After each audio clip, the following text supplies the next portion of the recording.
Welcome. My name is Helise Lieberman, and as the director of the Taube Center for Jewish Life and Learning, it's my pleasure to welcome you to this session of TJHTalks. We're delighted that you've chosen to join us live or are watching on our YouTube channel. We encourage you to subscribe so you'll keep up with all of our programs and able to see any of the past programs that you might have missed.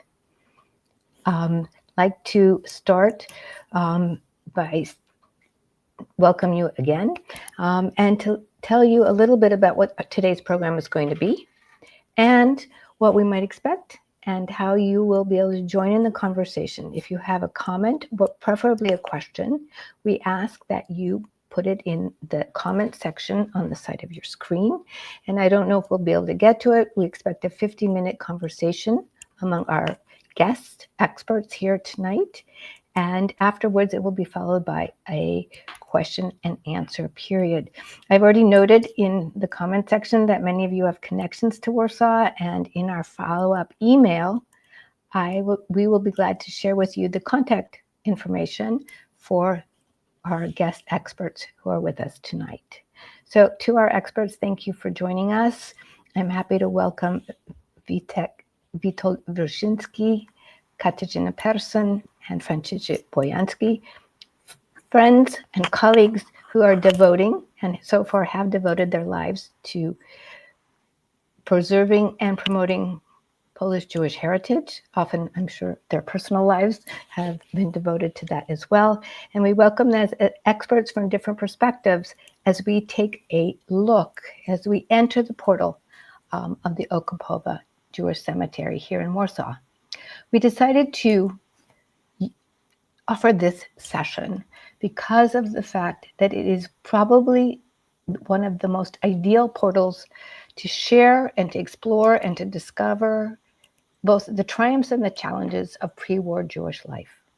It gives us an opportunity to meet those who were movers, shakers, thinkers, and activists who shaped pre-war Jewish life, helped shape Polish Jewish life, and certainly had an impact on the Jewish world as we know it.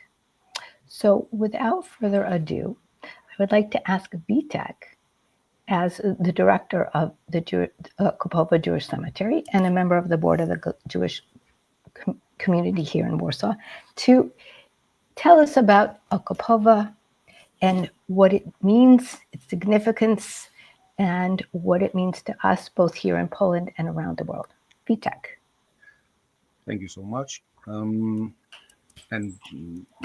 hi, thank you for having me. Welcome everybody. I'm sure most of the people, our viewers, already know about Okopowa or have been there. But if not, I will add a few words to what Helise just said. So why devote a whole talk to just one cemetery? I will try to explain it to give you a few reasons. One is that the Polish Jewish community was the largest Jewish community in the world for centuries. According to estimates in the 1700s, Polish Jewry constituted 3/4 of the world's Jewry. Warsaw was the largest Jewish community in the world until more or less 1905, 1910, when New York surpassed it. And it was still then the second largest Jewish community in the world. So in a way, most Ashkenazi Jews have something to do with Warsaw, especially those who come from the Russian partition of Poland. It is not the oldest Jewish community in Poland. On the contrary, it was quite a modern community. The cemetery was established in 1806. So we have a little bit more than 200 years of modern Jewish history. And it was a city community. It was not a shtetl. This is a great opportunity, this cemetery, especially taking into account that Warsaw was basically destroyed in 95%, almost the whole city. So the cemetery, like Helise said, is a portal. We can see the continuous development of the community. The community grew tenfold in 1900s. We can see the eras when Poland lost its independence, when Hasids entered big cities, when communism was born, when Zionism was born, all of it in one place, just walking through what is now a wild forest, 80 acres or 33 hectares of a wild forest that is filled with tombstones, many of them beautiful and unique. And just one more thing, a basic information, there is about an estimated 200,000 people buried in Okopowa, and the tombstones are still in their original places. The cemetery was hardly destroyed during the war, almost intact. I think that's enough for an introduction. Thank you. We know that you have so much more to add as we go through our conversation. I wanted to start off with a general question, and that is, how do we all, from the different perspectives, Vitek as the director, Kassow as the director of the Warsaw Ghetto Museum and historian, Franek, if I may use all of your shortened names, as a guide and educator working at the Polin Museum, how do you use the cemetery as a way of transmitting, sometimes, as you mentioned, Vitek, heritage that's been destroyed, lives whose only records may remain in the cemetery? How do we use that? How do you use that to transmit Polish Jewish heritage? Kasia, may I turn to you first? Well, it is obvious in a way. As Vitek said, this is the most incredible testimony to the complexity of Jewish life before the war, in a sense that this is an incredible archive. It's simply an archive which shows us full complexity of Jewish religious life and various aspects of religious observance, various shades of political life, of acculturation, assimilation, of various relationships with both non-majority and majority, history with local influences, national influences, European influences. So in that sense, it is incredible. It's an archive that is fully accessible, and that's probably its biggest quality, in a way that it is there, which for Polish Jewish archive is rare. You can go and you can grasp and take out of it as much as you want.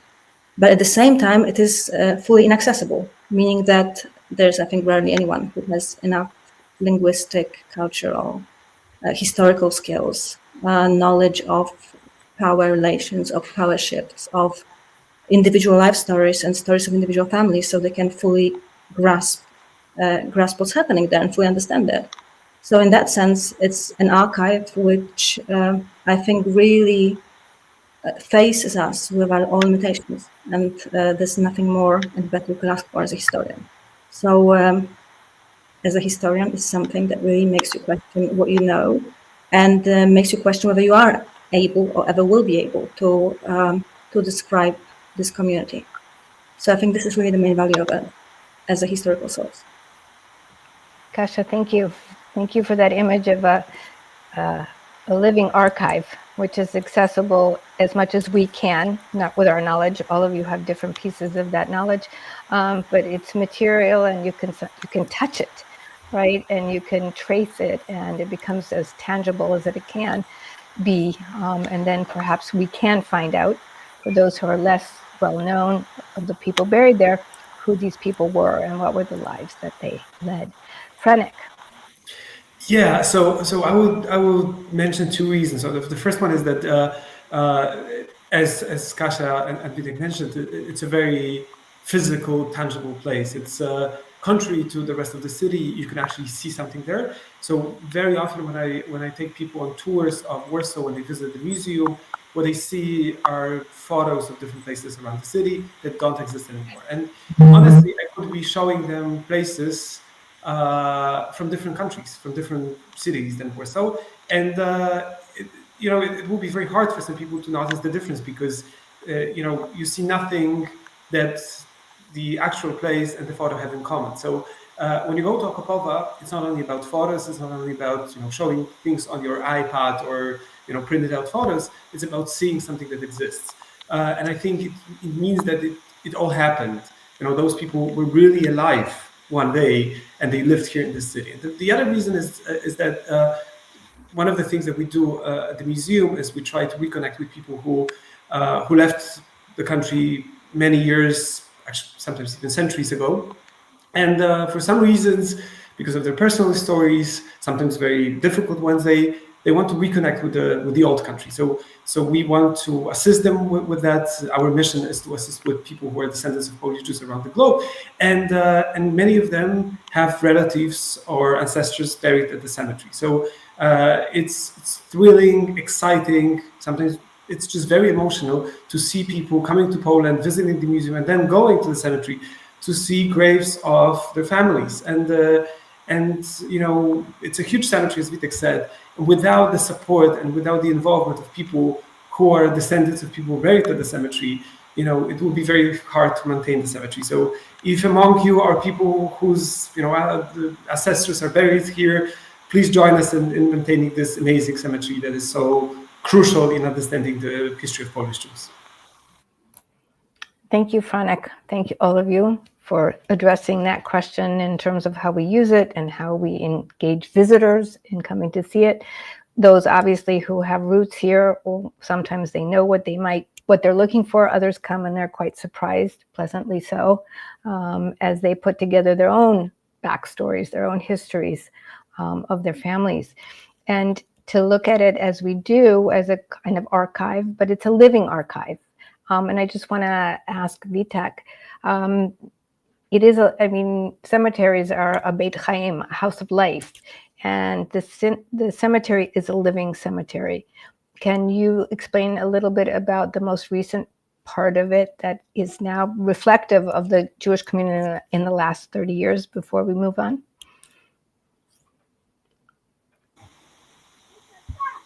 Okay. My was muted.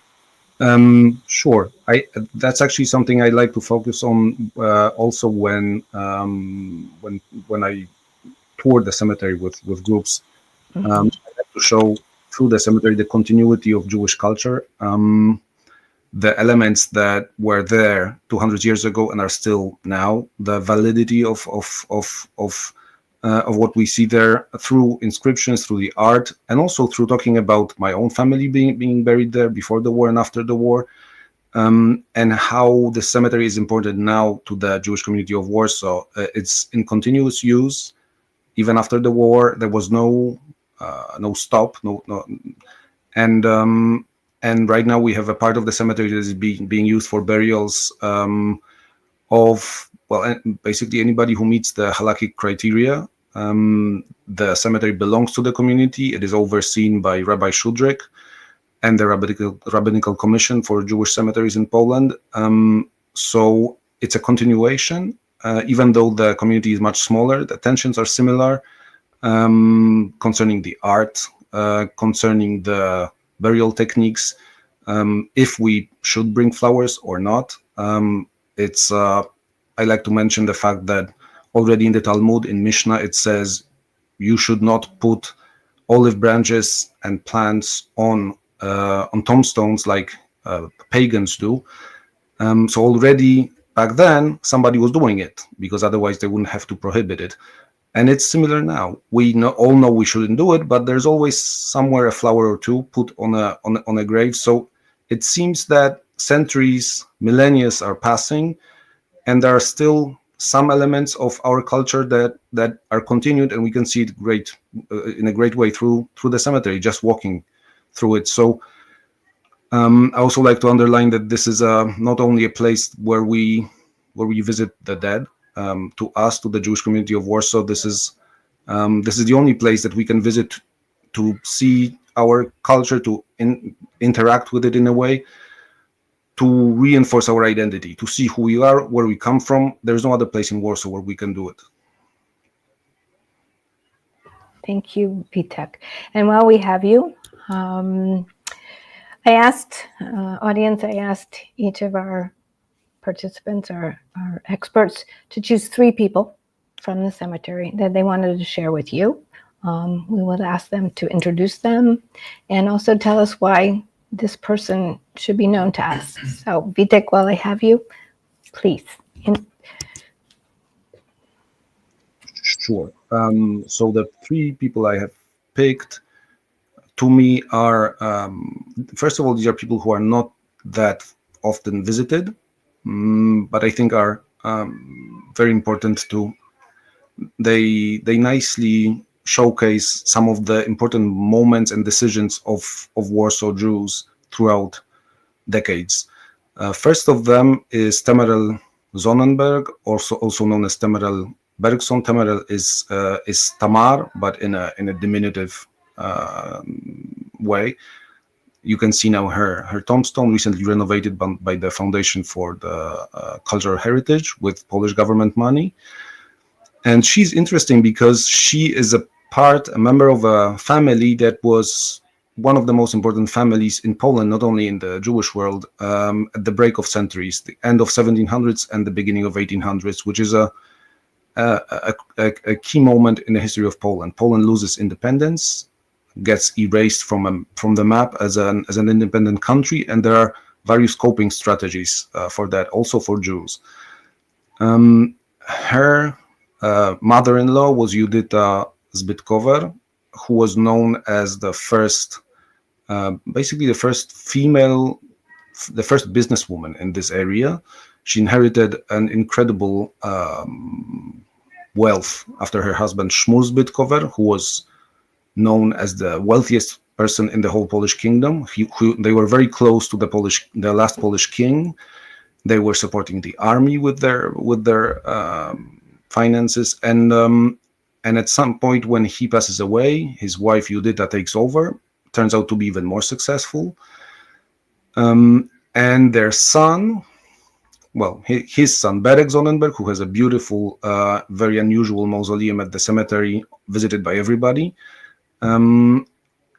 He passes away, leaving everything to Temerel, his wife. And they were, one of the daughters of Shmuel converts and marries a nobleman. They are very progressive. They assimilate fast. They're close to the ruling circles. And Temerel is the first person in this family who decides to change the course. And it's not easy, but she heeds the words of the first chief rabbi of Poland and Warsaw, Shlomo Zalman Lipschitz, who announces that Hasids are actually not heretics, like most Jews in Warsaw believed. They are co-religionists. They just practice their Judaism in a different way, but this is not heresy. The actual threat is the Haskalah, the Enlightenment. And she decides to go with that, which is difficult on both sides. The Misnagdim of Warsaw, the progressive people who are against Hasids, and they think that the Hasids are backwards. They're from the countryside. They are heretics.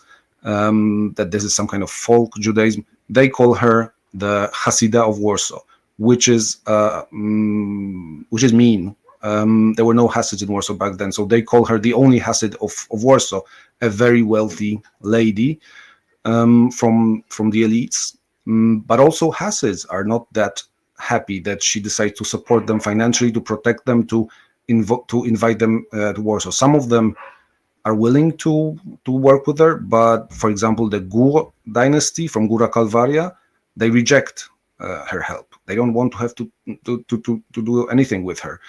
And one of the Hasids even publishes a book where he makes fun of her being called Reb, a honorary title by some of the Hasidic rabbis, a title reserved for Hasidic rabbis, and they call her that. So he ridicules that in his book, and she uses her wealth to buy all of those books that were published, all of his books, to destroy them.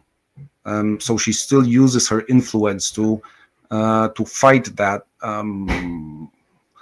resistance, and she's quite successful in bringing first Hasids to Warsaw, in protecting them, supporting them. She even builds the first Hasidic shtibul, a prayer house in the suburb of Praga on the other side of the river in Warsaw, and installs the first Hasidic rabbi in Warsaw, Yeshaya Mushkat. Generally contrary to most people in Warsaw. So she can be used as a showcase for an interesting turning point in the history of Warsaw Jews, where a very influential person decides that assimilation and Haskalah may not be the best way to go. She actually turns towards mysticism and something that she perceives a deep Jewish tradition. While at the same time, people like Antony Eisenbaum chose the opposite direction, and he was known as the founder and director of an institution called the School of Rabbis in Warsaw, which was mostly known for not actually giving out even a single rabbi into the world. Most of the graduates were the leaders in the Haskalah movement in Warsaw, and they are living in the same times. So she makes it an interesting turn, makes an interesting decision, which influences the religious life, and generally life of Jews in Warsaw for the next 100 years, at least.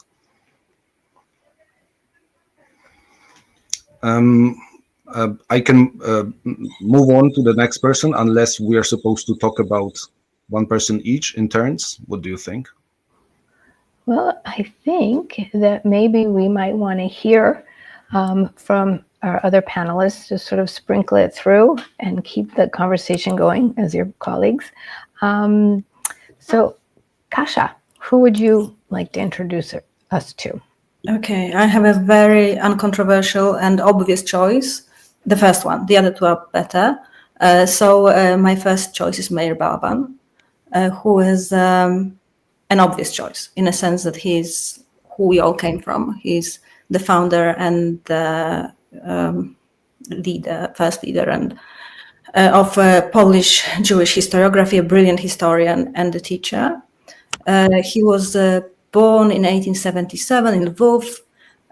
He received first traditional education, then he went to Lwów University and then traveled to settle in Warsaw and become, as I said, one of the greatest researchers, writing in Hebrew, Russian, German, Yiddish, Polish, and I probably missed something.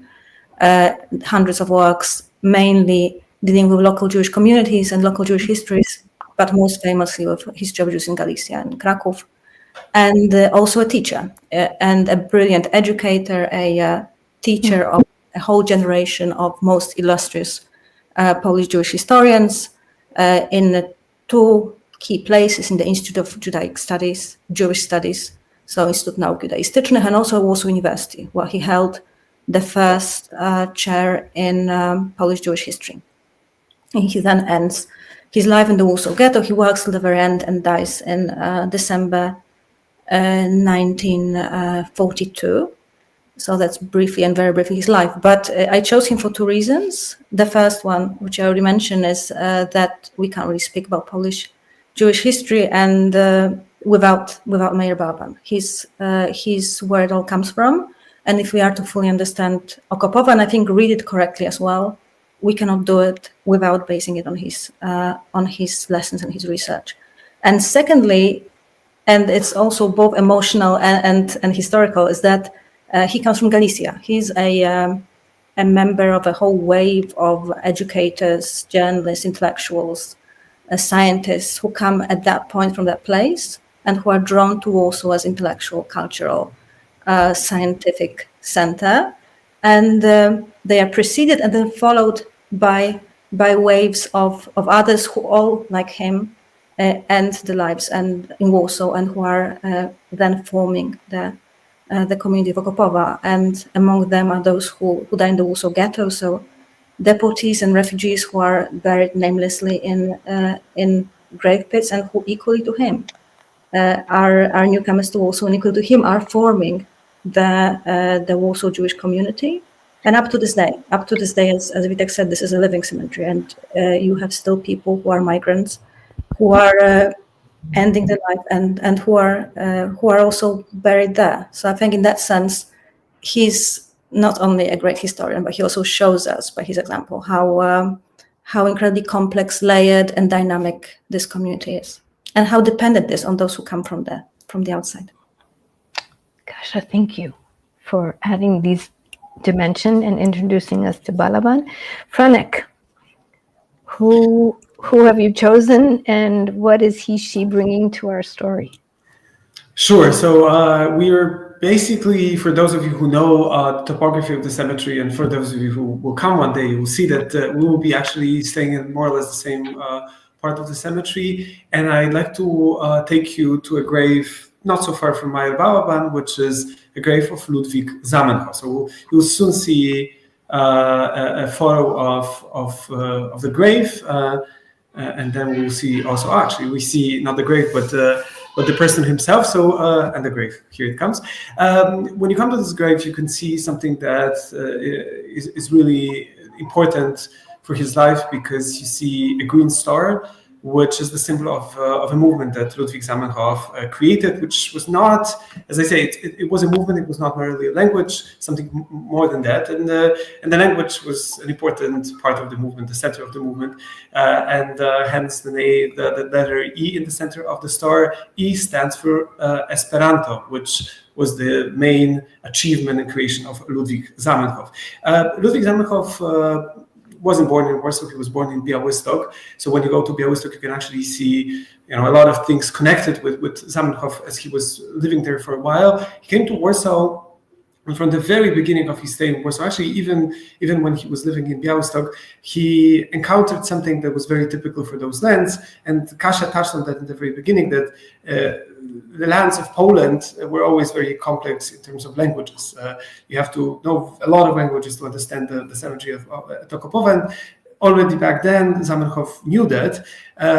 He said one day that he was taught to treat every person as a person, not as as a nationality. But it was very difficult in Warsaw and Białystok, because everybody spoke a different language: Yiddish, Hebrew, Russian, German, Polish. It was very difficult, so he always wanted to change that. From the very beginning of his studies, and he studied medicine in Warsaw and in Moscow, he wanted to create a language that would be easy to learn, and a language that would eventually bring people together. In 1887, he was able to publish a book, which was essentially a guidebook, a manual to use this artificial language. It was published on July 26th of 1887, which I find very meaningful, given that it's today is the 30th, so it's 4 days ago. On the 26th of July, we actually celebrate the Esperanto day, because the book was published on that day. The book was written by Zamenhof, who went under a pseudonym Esperanto, the doctor who hopes, because he really hoped that this language will bring people together. It was very easy to learn. To this day, it's actually much easier to learn than most languages, even English or French, and it became very successful. A lot of people started to use it, especially people who were close to him, because they were also doctors. Zamenhof was successful in bringing doctors in bringing the language to doctors. And for a while, especially in the beginning of 1900s, the language he created became popular among the International Union of Doctors. When the first Congress of the language, of the newly born language, was organized in 1905 in the French city of Boulogne-sur-Mer, there was actually a chance that it would work. There was a chance that this language will eventually become this universal language that Zamenhof always wanted to create. Unfortunately, because of multiple reasons, it failed, as an international language, but it's still used by hundreds of thousands of people from around the globe who do it either for fun or for, because they want to communicate in an easier way than by using English or French or other languages. So to a certain extent, it was a success, because it is a working language. Unfortunately for Zamenhof, especially in the last years of his life, and he passed away during the First World War in 1917, he was saddened to see that it was not what he was hoping for.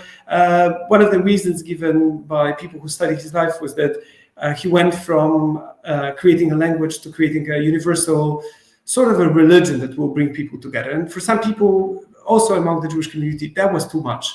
A language is okay, but to create Homaranism, which was this idea of universal approach to Judaism, this was a little bit too much. So Zamenhof, the leader of Esperanto, and we at the museum, we work with his heritage quite a lot, because he actually lived 300 or 400 meters away from the museum. There's a plaque commemorating his flat. Anek, thank you. And thank you for also building out his life and not only his intentions, but what he was up against in terms of the world as it was at the time.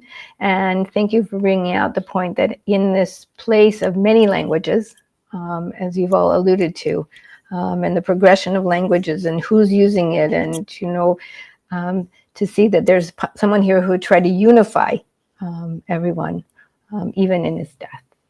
So we've met three people who are bringing three different dimensions to this incredible, rich Jewish life in Warsaw before World War II. Let's go back, Vitek. Who's next on your you must meet list?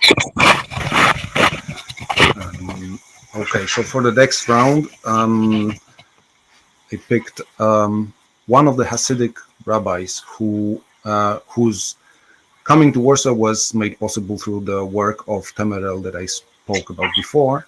This is the Hasidic rabbi of Modrzec. You can see him now on that photograph. And so why is he interesting? He was born almost exactly the same year when Temerel died. And he was a grandson of Yehezkiel Taube from Kazimierz Dolny, called Kuźmir in Yiddish. His grandfather was a student of the seer of Lublin, and I forgot the other one, but it's also southeast Poland. So they're moving.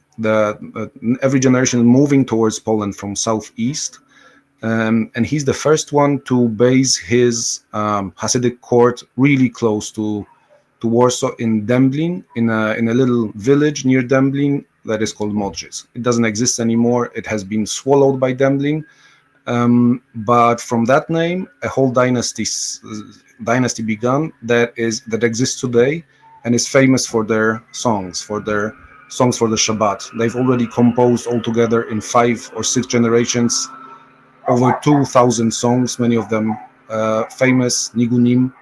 That many Hasids sing regardless of their exact branch of Hasidism. Now, I want to talk about him because he was there's a great story about him, and I just want to tell this story because I think it tells you something about Hasids and about the new wave of people coming to Warsaw. So Israel Taube he had diabetes, and by the end of his life, he had to have his leg amputated, and his Hasids, his followers, collected the sum that was needed to transport him to Berlin, because this is where Dr. Israel, this is all a Hasidic legend that is being repeated from generation to generation. Dr. Israel was willing to perform this amputation without any anesthesia. Why no anesthesia? There are conflicting reasons given.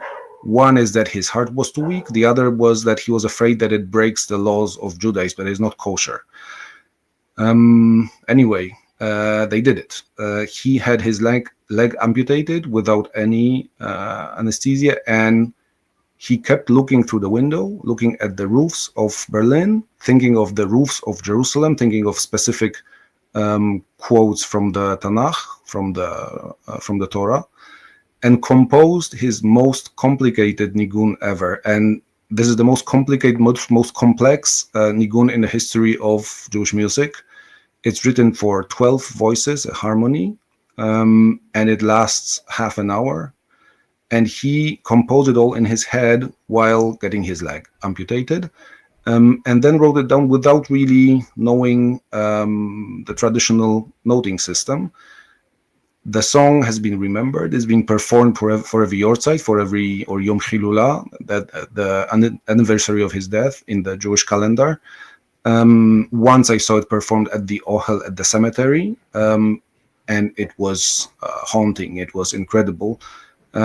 Supposedly, there is a person in every generation of Modrzec Hasidim who knows exactly how to read the notes that were left, and knows the tradition of performing this complex song.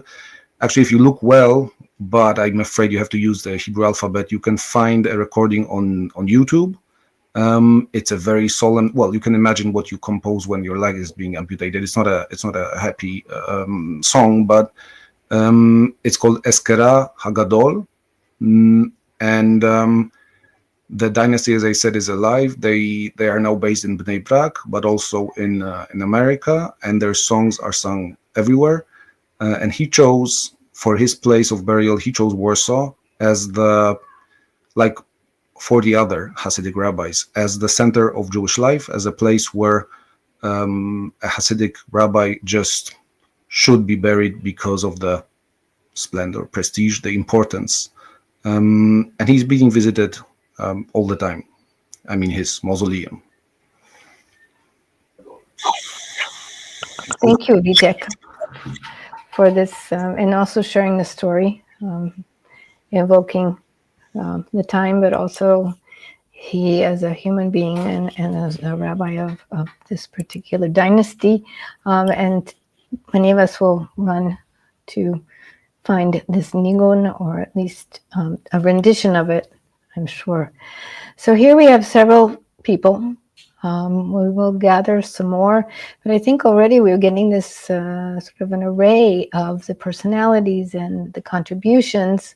And we really, we haven't left the cemetery, and we could stay in the cemetery for days and days. Witek and Kasia and Franek, I know that one of our dreams is that we should just spend hours, days there, leaving at night, of course, to let you go home, Witek.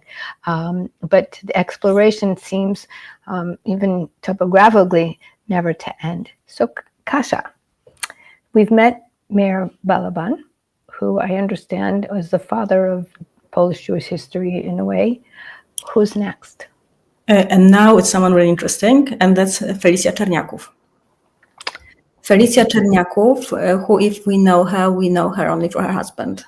Her husband, Adam Czerniaków, was an engineer and the head of the Warsaw Judenrat, of the Jewish Council. So one of the best known personalities in the Warsaw Ghetto, and also a symbol of difficult choices during the Holocaust and of decisions that people had to make. And if we know Felicja through Adam, then we only know her as Nunia. She appears in his diary as Nunia, and Nunia usually has a headache, and that's all there is to her. But there's much more to Felicja Czerniaków, and I chose her partly because I think she's a good symbol, a good example of a woman who's only known through her husband's or another man in her life experiences and history. And Felicja, in her own standing, was a very interesting personality. She was born in Warsaw in 1883 in a middle-class, wealthy Jewish family, assimilated family. She had exquisite education. She went to university in Switzerland, where she studied chemistry, and then she got a PhD in Warsaw. She worked vaguely in academia for a brief period of time. Then she worked as a teacher, teaching in a school for boys. And then she met Adam. They got married and had I think, quite conventional, pretty well-off middle-class life. They had one son. And when the war started, Adam Czerniaków made two choices, or they together made two choices. The first one being that they're staying in Warsaw, and the second one was that Adam will assume leadership or agree to take on leadership of the Jewish community. And that's how he's remembered. She was with him till the end. He committed suicide in the summer of 1942, but she was much more than just being next to him. She was actually, in her own right, a very, very successful social activist. It was much more than just being a wife of a very influential man who was involved in charity. She was actually actively working in social work. She was actively fundraising. She was working closely with Janusz Korczak. She was setting up orphanages. She was setting up playgrounds for children, daycare centers. She was very involved. She was very active, and she took it very, very seriously.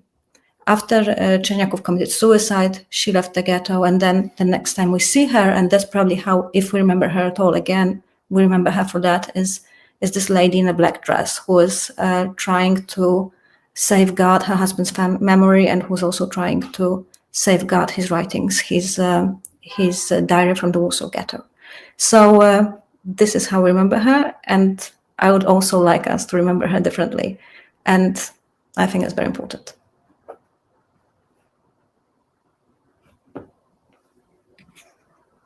think we know parts of the story where we definitely have to add the pieces that are really also essential to kind of getting an understanding or grasp, at the very least, and meeting her is actually an honor. Thank you. Franek. Thank you. May I ask to bring the photos to the screen so that we see the graves? So let's just wait a second, and we'll see. The graves of just. Well, I wanted to talk about a person who actually one of our guests asked about this person, Szymon Anski. So if we might see oh yeah, perfect. We have him. So I was actually very happy to see that one of you, I think it was Scott, if I'm not mistaken, asked about this very important person who I think would be rather unknown to Polish people, but might be known to people who study Jewish history around the globe. So we see a person that was not born in what is today Poland, but lived here in the very last months, years of his life. He was born as Shlomo Rapoport, but he was known more commonly as Semen Akimowicz, and the shortened version of that is Anski. So we know him as Szymon Anski, born in 1863, so it's a little bit younger. He was a little bit younger than Ludwig Zamenhof, but he was from a very different political and social milieu. So he came from a very poor family, not like Zamenhof, unlike Zamenhof, and he was very committed from the very beginning of his life to the Russian culture. He spoke obviously Yiddish. This was his first language, but he spoke and wrote in Russian. And actually, until just the very beginning of the 20th century, he wasn't active in Yiddish. He wasn't a Yiddish writer. He was more committed to Russian and also to political movements. He was a member of the Socialist Revolutionary Party and was involved with different activists of that party. So his engagement with Jewish writing in Yiddish came actually very late. After discovering the writings, and we actually see this question of Scott Davis, after reading stories by Itzhak Leibush Peretz, who lived in Warsaw, he saw that Yiddish might be actually a very modern language, and he started writing more in Yiddish. One of the first things that he wrote, I mean, he was writing even earlier, but one of the first famous things that he wrote in Yiddish was the Shvuah, which became later the anthem of the Bund party. He wasn't an active member of the Bund party, but the anthem was written by him. But I think, apart from what he was writing in Yiddish, and most importantly, I think the book the play that you would know that came from his hand was the book that actually premiered after his death in Warsaw in 1920. I think one of the things that we should remember about him was his ethnographic studies and the travels that he took around what was then Russian Empire. Without the work of Szymon Anski and people that he brought with him on those travels, our knowledge about the Jewish folk life would be much more limited.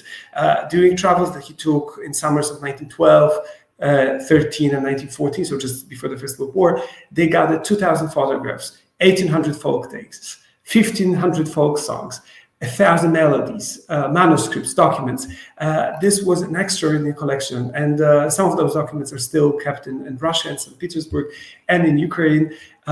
This is a remarkable testimony to the living Jewish culture, especially the folk culture. And although the book, the story of Chonen and Leah, was at the time, by the critics, it was called too melodramatic. It it would not be created if not for the studies that he had created during those travels that he had taken. So I think the story of Ansky is also an extraordinary story of Jewish ethnography. Now he's buried with Itzhak Leibush Perez. That would be, this would be a beautiful, coming of those stories together. He was inspired by Perez, and now he's buried alongside Perez and Dinezon in this beautiful, beautiful mausoleum. Ansky was he died in 1920 in Warsaw, so just 5 years after Perez had died during the First World War. So this is the second person I wanted to talk about.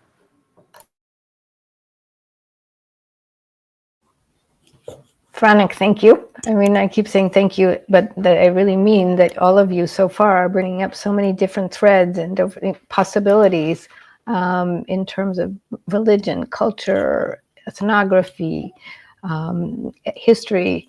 And I realize now that asking each of you to do 3 people is just the tip of an iceberg. And I'm also seeing in the comments that there are a lot of questions, which we won't get to all of in the Q&A session, but we will save and share with you, of course, after the broadcast, but about the cemetery and also challenges. But let's go back. We have one more round of individuals that we would like to share with our audience. So, Vitek, who's your number 3? And I realize there was not a particular order, so I don't want to weight someone more than the other. Yeah, well, it's a chronological order, and also the order of walking through the cemetery, because my third number, my number 3 is Baruch Schulman, who is he's buried actually quite close to Ansky. You can see now his well, we could call it a monument on his grave. It's unusual, as you can see. And also, as you can see from the photograph, he was quite young. He was just 20 something, 21, 22. He was born by the end of 1800s in a working class, poor family, to put it simply. And quite soon he participated in something that was quite specific for Poland, an independence movement that was fiercely socialist. The Polish Socialist Party was one of the leading parties for many decades here in Poland, and after Poland regained independence in 1918, it became the main party, and most of Polish political leaders came from it.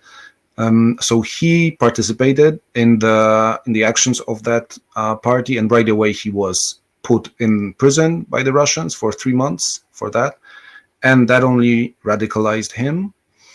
So after getting out, he became a member of the military wing of the Polish Socialist Party, and especially of the Jewish Five. They were known as Jewish Five. One of them is still unknown. He was so good in staying underground that we still don't know his name.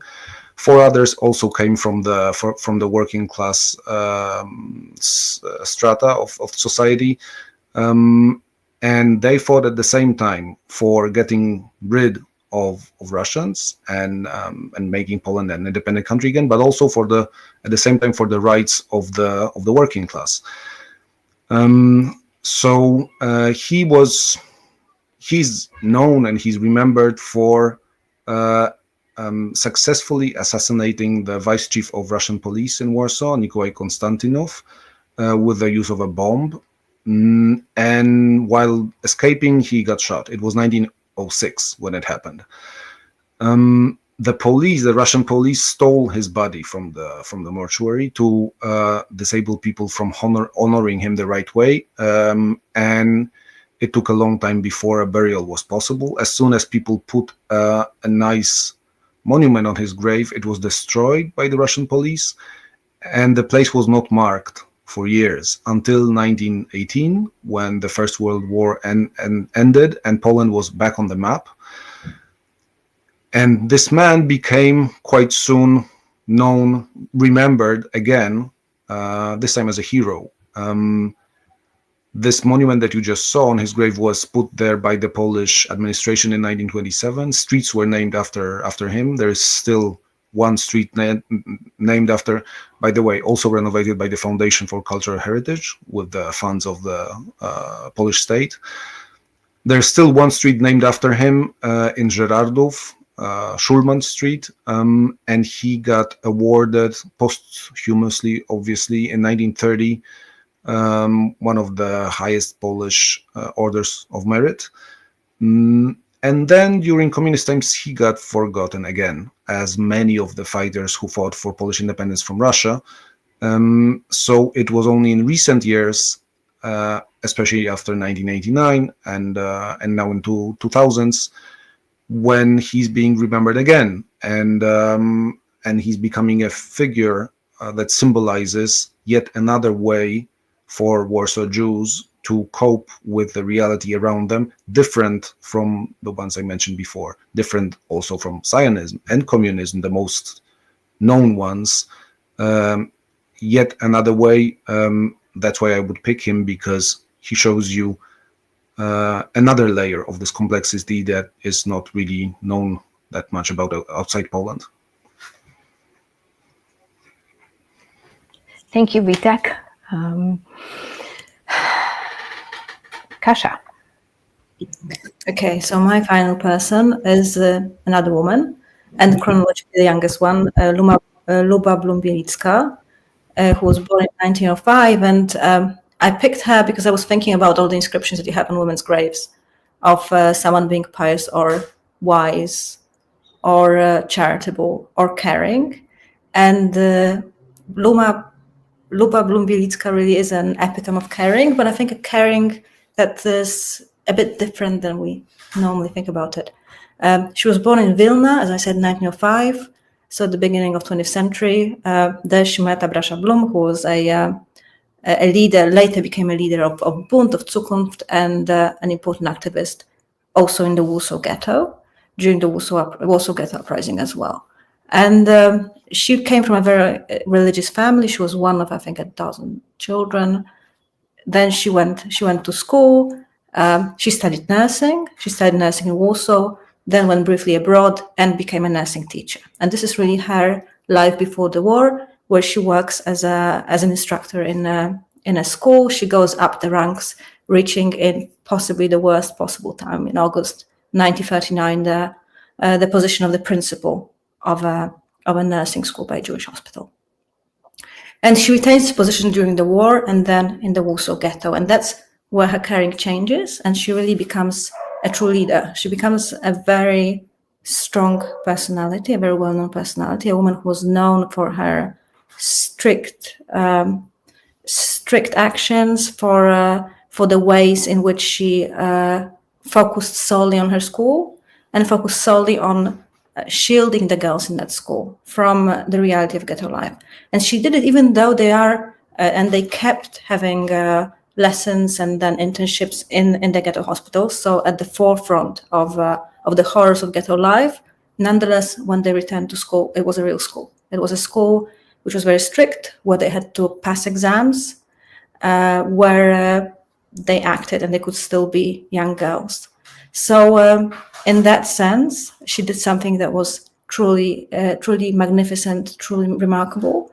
And then what happens is she survives the war, and after the war, she becomes a carer again in a very different context. She becomes a teacher in Otwock, in a sanatorium for children who are Holocaust survivors, and she's dealing with those incredibly fragile children, and she's bringing stability and normality to their lives at that point. And then she becomes a headmistress of a school of a nursing school in Warsaw. So I chose her because I want to show that caring can also mean being a very strong woman and a very strong leader, and also that this continues and how this evolves from pre-war times through wartime up to post-war times in very, very different contexts. Kasia, thank you. Thank you for also bringing us forward, post-war as well, and that we've talked about a little bit, but you're absolutely right that there are different forms of caring and contributing and fighting for and resistance. And actually all of you have already introduced people who have done it in their own way. Franek. Thank you. I know that we'll soon be moving to the Q&A session, so in the interest of time, let me be very brief. Sad because this person is actually quite remarkable. She was, after all, the most famous Jewish actress in the world, and that's the story of Esther Rochel Kaminska. When you will see her and then her grave, you will see that she was called the Mama, the mother of the Jewish theater. She was born in 1870. She came to Warsaw when she was 15, and from the very beginning of her life here in Warsaw, she started to act in the Yiddish theater. She was also very good at singing, so she actually became very successful in also singing. But unfortunately, because no matter how well she sang and how good she was at acting, she also had to have other jobs. She was for a long time she had to do other stuff. She was she was making umbrellas. She was she was rolling cigarettes. She was even a shoe shiner. But she struggled and she succeeded. She became a very, very popular actress. She met with everybody who mattered in Yiddish theater at the time. She actually finally married one of them, Abram Kaminsky, who was a theater manager. And with Abraham, they went together to the States in 1909. And using the money they earned, they actually built a Yiddish theater in Warsaw that could house up to 1,500 people. And I think it tells you a lot about the strength and popularity of the Yiddish theater and of Yiddish culture in general. To have a Yiddish theater, one of many actually in Warsaw, that would house up to 1,500 people in the very center of the city, that was quite a lot. But that's not the end of it. When she passed away, being again the most famous Yiddish actress, not only in Poland but in the world, and she passed away in December 1925. Her daughter, along with her husband Zygmunt Turkow, daughter Ida, who later on also continued her career in acting, became the first actress from the Soviet Union bloc en masse to become nominated for the Oscar award. They together created a museum in honor of Ida's mother, the Esther Rochel Kaminska Yiddish Theater Museum. So to have in Warsaw a Yiddish theater museum, that would be also a testament to the everlasting strength of this culture. Unfortunately, this museum is not anymore in Warsaw. It was housed at Okopowa Street, not very far from the theater. It was donated to YIVO Institute already before the war in 1927, and it's now in New York as part of the collections of the YIVO Institute for Jewish Research.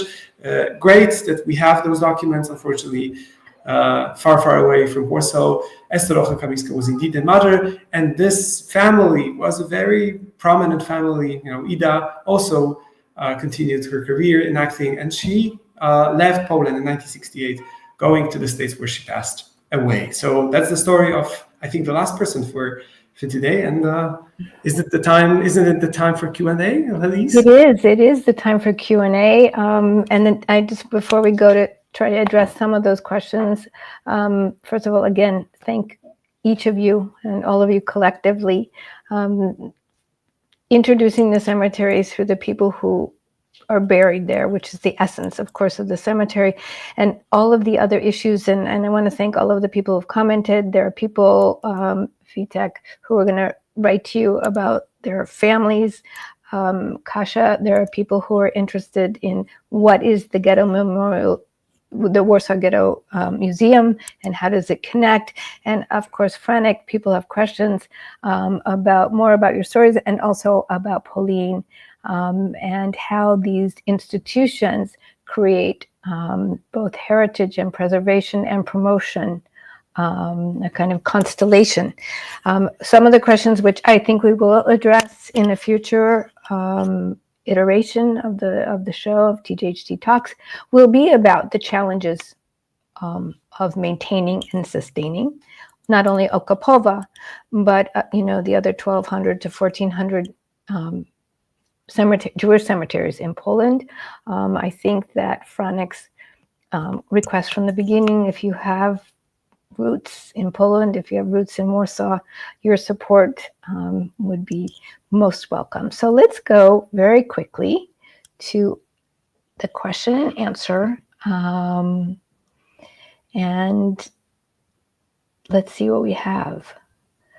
There will be, Marshall Myers asks, and this sort of puts a lot of it together. What is the biggest challenge facing the cemetery today? Maybe Vitek, you want to start off with that? Sure. There are many. I'm thinking of what is okay. To be honest, Okopowa is the least threatened Jewish cemetery in Poland right now. There are, as Heli said, there are over 1,000, over 1,200 cemeteries that are. All of them are more threatened than the one in Warsaw. The one in Warsaw is the best possible moment of its post-war history right now. There is a government fund that can be spent by the Foundation for Cultural Heritage only in Okopowa. There are walls around the cemetery. It's protected. It's visited. There are tours of Israeli high school kids coming. So to us, challenges are solvable. We are thinking of them as things to do. In some cases, we're pioneers, and people are looking up to us to see what we, for example, the wild forest that has covered the cemetery after the war now is also protected. The cemetery is a monument of history now, which is the highest level of protection in the Polish heritage protection system. But it includes the forest, and the trees obviously fall down whenever there is a storm. There can be 100 trees falling. Each of them destroys possibly up to 10 tombstones. And fixing, repairing the most simple matzevot made of sandstone with no ornaments and nothing else. This is a cost, because we have to do it according to the rules of heritage preservation. This is a cost of about $2,500, more or less, just one. So after a thunderstorm, you can imagine the scale of destruction. But this is something we're dealing with, and we have ways, we have options, we have possibilities. There are many Jewish cemeteries in Poland that have none of it, and this is something that we actually are more concerned about. The other cemeteries, we want them to follow us the way we progressed in recent years, and we want to help them, to assist them solving the challenges. But yes, I mean, to put it shortly, every day is a challenge in a way. When managing something like this, an open-air museum that is at the same time a burial ground, with archaeologists working under the supervision of the Rabbinical Commission, with monument preservationists working without the knowledge of Hebrew letters, so needing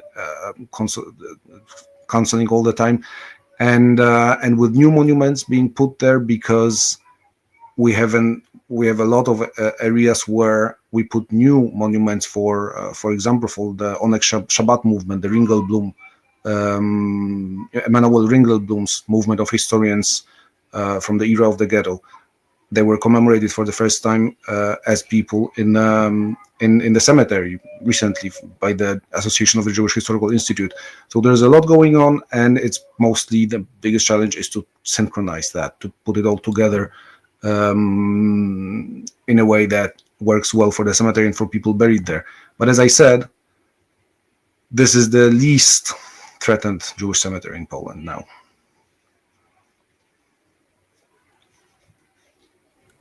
Vitek, thank you. And I know we're in the very beginning. Let me ask Kasia and Franek for sort of their closing thoughts, as we have to leave our audience. And we will return to you, audience, because we will keep the chat, and we will try to make sure that you connect with those people, the people we're sharing the screen with today, and we will certainly inform you in the follow-up email that how you can contact them. You're asking great really good questions, but they have to, unfortunately, we don't have the time now, but also they have to go to those people who can answer them directly. Kasia, you took us in to the cemetery with Vitek and Franek. Now you have to take us out. I think all we can say is this is an incredible place, which is incredibly well looked after as well, which does have a wealth of information, which makes us question other things as well. A lot of our own preconceptions regarding Polish Jewish community, both before the war and now and during the war. So I think that's a place which is incredibly important and very much worth visiting. It's not even the right word, but it is really the key part of Jewish heritage in Warsaw in Poland. Thank you. Franek. Yeah, so I'm so happy that we could meet with you all and discuss this remarkable place. I saw that in the comment section there were a lot of questions about our museums, about the Warsaw Museum and Polin Museum. So let me just say that as Helise also you shared in the follow-up email, you will be able to find contact information to us. Warsaw Museum is set to open soon. Polin Museum is already open, and both of our museums are here because we want to tell the stories of Polish Jews, and we are here also for the descendants of Polish Jews, regardless of the status or whatever you live. So we would be more than happy to tell you more, to connect with you, to reconnect with you. Both the Warsaw Ghetto Museum and Polin Museum are here for you. So our focus is a little bit different. For obvious reasons, but we are, what we have in common is that we're here not only for the local audience, we're here also for our international friends, you. So please come visit us, visit Okopowa Cemetery, visit Warsaw Ghetto Museum 2027, visit Polin Museum, whenever you want. We're here for you. So thank you so much, Helise, for organizing this, and we hope to connect with you soon. And I would add before my closing remarks that if you want to visit, contact us at the Taube Center. We have an extensive Jewish heritage tour program for individuals, groups, students, families, and we'd love to host you. And I promise that an in-depth visit to Okopowa, to the Polin Museum, and the soon-to-be open Warsaw Ghetto Museum will definitely be on your itineraries. So thank you all to our panelists. Thank you to our guests for joining us, for your comments. Please do share the links that you receive and the information you receive with others. We want to expand this online community. And again, we hope that some of you who have not yet visited will come to visit and explore on your own.